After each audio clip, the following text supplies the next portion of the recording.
আমার নাম জামশেদ মজুমদার। আমি বড় হয়েছি সৌদি আরবে। আমি মানুষগুলোকে সাক্ষী রেখে আমি একমত, ধর্ম যার যার, উৎসব সবার আমি একমত। কিভাবে?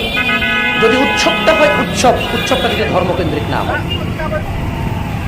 বুঝাতে পারেনি মনে হয়। আমার প্রতিবেশী হিন্দু, তার বলে আমি শুকুর খাই না, আল্লাহ ব্যতীত অন্য কিছু দিয়ে জবাই করলে তার।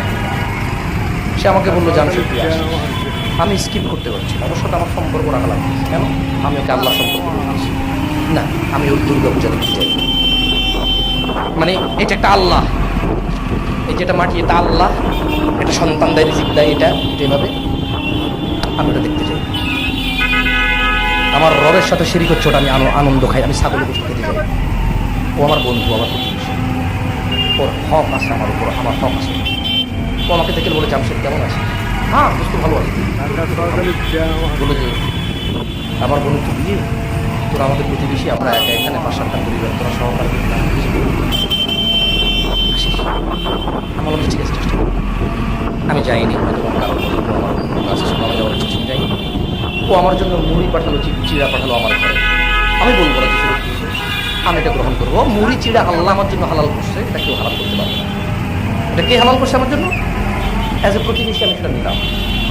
কিন্তু আমি যাইনি। আমার আল্লাহ যিনি আরশে আযীমের উপর সমাসীন, মানে এইভাবে মাটি দিয়ে কেউ, গরু দিয়ে, ছাগল দিয়ে কেউ বললো এটাকে শ্রদ্ধা করলো, আমি ওখান দেখতে গেলাম ছাগল। আমি টোটালি এগ্রি, ধর্ম যার যার, উৎসব সবার। একজন পাপীকে আল্লাহ সারা জীবনের গুনাহ মাফ করে দিয়েছেন শুধু ঘুমের ঘরে একবার আল্লাহ নামটা ডাকার কারণে। হাসরের ময়দানে একজন বান্দাকে আল্লাহ জান্নাত দান করবেন শুধু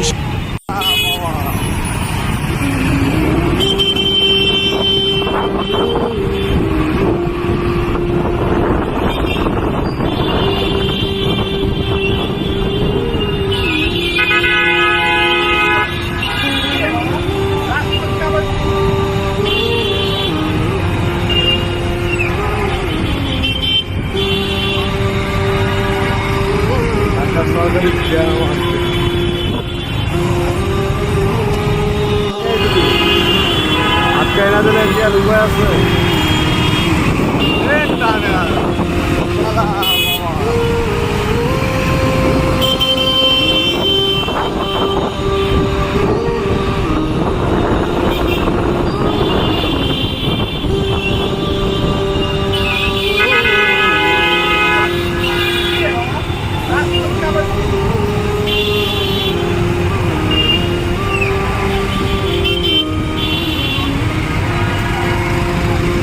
সরকারি